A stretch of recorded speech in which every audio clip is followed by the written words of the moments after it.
आखिर अश्वत्थामा से कब मिलेंगे कल की अवतार? क्या सचमुच कलयुग के अंत में कल की अवतार की सहायता करेंगे अश्वत्थामा? तो मित्रों, एक बार फिर तहे दिल से आप लोगों का स्वागत है अपने YouTube चैनल सनातन भक्ति में। आज हम बात करेंगे अश्वत्थामा कल की अवतार के बारे में। तो मित्रों, अगर आप चैनल पर नए आए हो तो चैनल को सब्सक्राइब करना ना भूलें और बेल आइकन जरूर दबा दें। तो मित्रों, शुरू करते हैं। अश्वत्थामा महाभारत के युद्ध का वो योद्धा जिससे शायद ही कोई अनजान होगा। अश्वत्थामा गुरु द्रोणाचार्य के पुत्र थे। जन्म के समय रोते हुए मुख से घोड़े की हिनहिनाने की आवाज आने के कारण द्रोणाचार्य ने इनका नाम अश्वत्थामा रखा। मित्रों, पुराणों की माने तो अश्वत्थामा के इस कलयुग में जीवित होने के कई सारे किस्से मिलते हैं। कहते हैं वो स्वयं भगवान शिव के रौद्र रूप के ही अंश थे।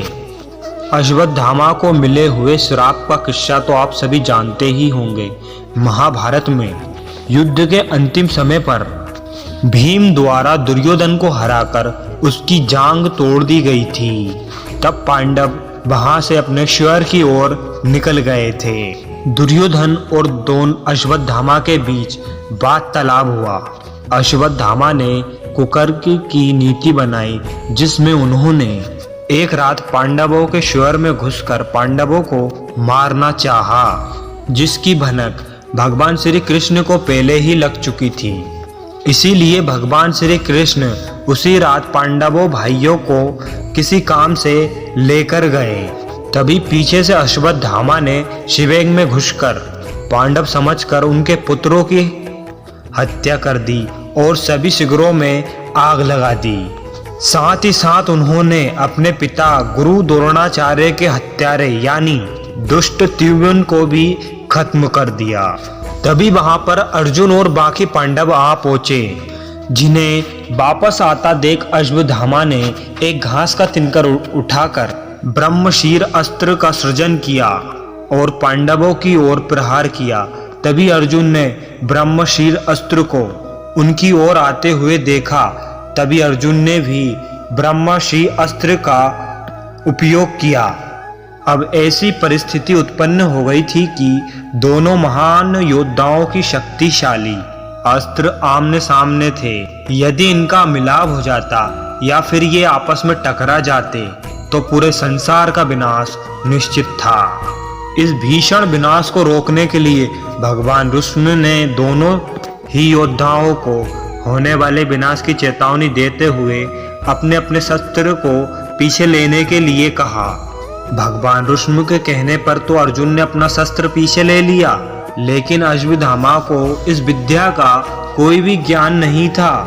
इसीलिए अश्वत्थामा ने अपना शस्त्र उत्तरा के गर्भ की ओर मोड़ दिया।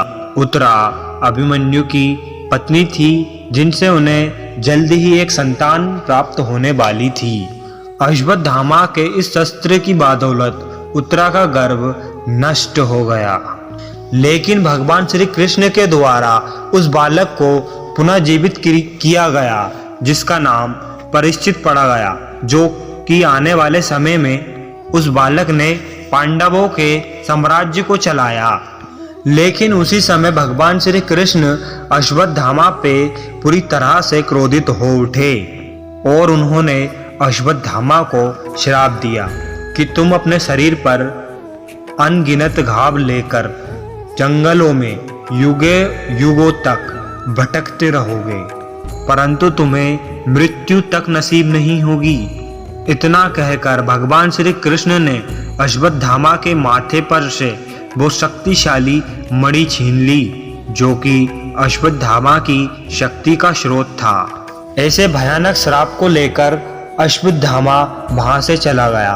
परंतु सोचने वाली बात यह है कि महाभारत के युद्ध में अश्वत्थामा से भी बड़े बड़े पाप करने वाले कई सारे लोग मौजूद थे, परंतु अश्वत्थामा को इतनी बड़ी सजा क्यों मिली? तो कई पुराण बताते हैं कि जब कलयुग अपने अंतिम समय पर होगा, कलयुग का राक्षस कली पुरुष चारों ओर धर्म फैला रहा होगा, तब भगवान विष्णु का अंतिम अवतार यानी कि कल्कि अवतार जन्मेगा और उसकी सहायता हेतु 7 चिरंजीवी योद्धा यानी कि कल्कि अवतार के साथ आएंगे, जिनमें से एक चिरंजीवी योद्धा होंगे अश्वत्थामा। वही बड़े बड़े ज्ञानी और पुराण बताते हैं कि कृष्ण द्वारा अश्वत्थामा का खून को गिराना मात्र एक जरिया था, परंतु भगवान श्री कृष्ण का उद्देश्य बिल्कुल अन्य ही था। कली पुरुष चारों युगों में सबसे अधिक शक्तिशाली राक्षस के रूप में जन्म लेगा, जिसके अंत हेतु कई प्रकार की शक्तियों की आवश्यकता होगी। इस बात का ज्ञान शायद भगवान श्री कृष्ण को पहले ही था।